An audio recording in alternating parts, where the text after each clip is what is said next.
So for the fourth and final video, a quick demonstration of the two options that you have for a day pack with this pack. So this is the first one that I already discussed in video 2. This is the lid that converts into an E&E and assault pack. The second option, in case providers really don't want to change that much from their current options, who are a bit more traditionalists, Mystery Ranch furnished us with this, what they call a hitchhiker, that's been modified for medical use. And the way that ends up attaching is it goes on here. So it does cover up the PCC pouch. You clip it in ×4, and then it hangs out here. It does stick out more. The volume ends up being roughly the same, but it does give you that familiar assault pack shape. Opening this up, it's got the kind of classic Mystery Ranch tri-zip open. Now we've opened up the pack. You've got some MOLLE in there, again, space for a radio.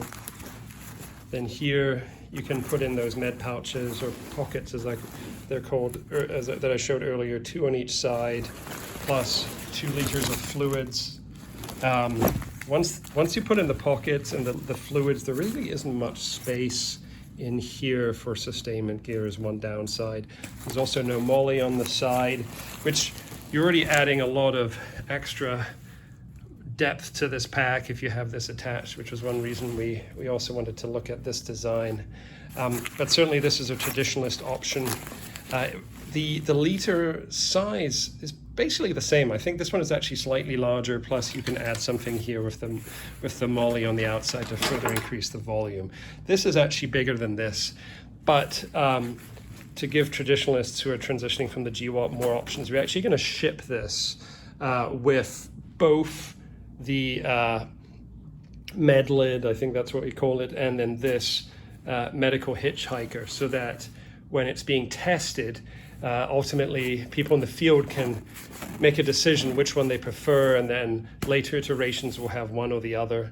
One thing that's missing here, that's going to be in the final design, is a little a way to close this like a dry bag, where you roll this part up and then you clip it, so that way when this is detached, this can still stay dry and waterproof. This concludes things.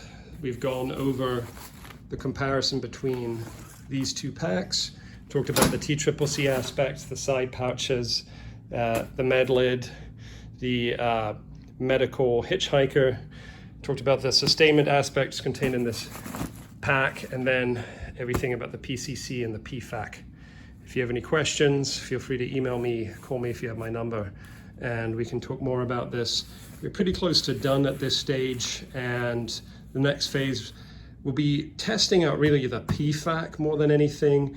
We can make some tweaks to the backpack, and it's always going to be a work in progress. You can do small improvements here and there. Certainly, like I mentioned with the opening here, we're going to add something a little extra here just to keep this nice and closed in the rain when you've detached this.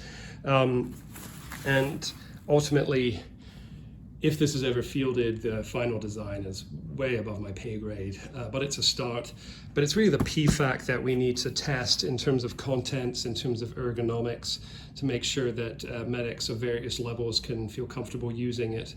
Because really having the first ever standardized tested prolonged field care kit is a pretty major milestone for prolonged casualty care, which to this date remains something that everyone talks about, but really can't put their finger on, or does on a very ad hoc basis.